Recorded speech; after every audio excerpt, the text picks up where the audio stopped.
Hi hello ಎಲ್ರಿಗೂ ನಮಸ್ಕಾರ. ಇವತ್ತು ಬೆಳ್ಳುಳ್ಳಿ ಬಳ್ಳಿ ಅಥವಾ ಗಾರ್ಲಿಕ್ ಕ್ರೀಪರ್ ಈ ಗಿಡದ ಬಗ್ಗೆ ಒಂದಷ್ಟು ಮಾಹಿತಿನ ನಿಮ್ಮ ಜೊತೆ ಹಂಚ್ಕೊಳ್ಳೋಣ ಅಂದ್ಕೊಂಡಿದ್ದೀನಿ.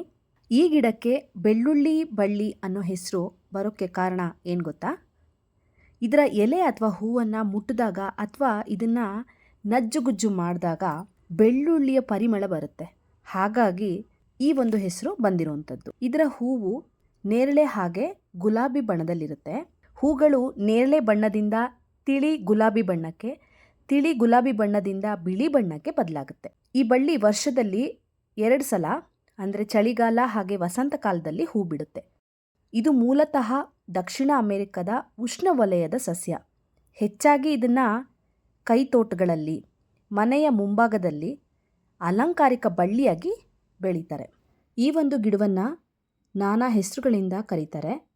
ಬೆಳ್ಳುಳ್ಳಿ ಬಳ್ಳಿ, garlic vine, garlic creeper, forest garlic, wild garlic, false garlic plant ಅಂತ ಹೇಳಿ ಕರೆಯುವಂಥದ್ದು.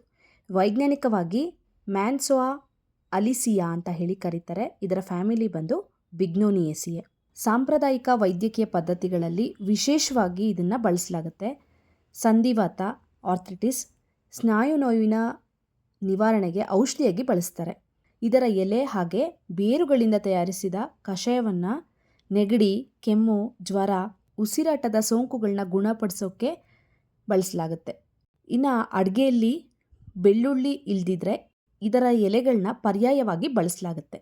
ಈ ಬಳ್ಳಿ ಹಾಗೆ ಎಲೆಯ ಸುವಾಸನೆಯಿಂದ ಕೀಟಗಳು ಹಾಗೆ ಸೊಳ್ಳೆಗಳು ದೂರವಿಡೋಕ್ಕೆ ಸಹಾಯ ಆಗುತ್ತೆ. ನೈಸರ್ಗಿಕವಾಗಿ ಕೀಟನಾಶಕದಂತೆ ಈ ಒಂದು ಬಳ್ಳಿ ಕೆಲಸ ಮಾಡುತ್ತೆ.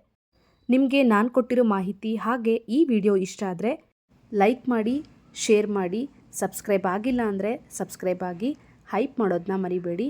Thank you. ಧನ್ಯವಾದಗಳು.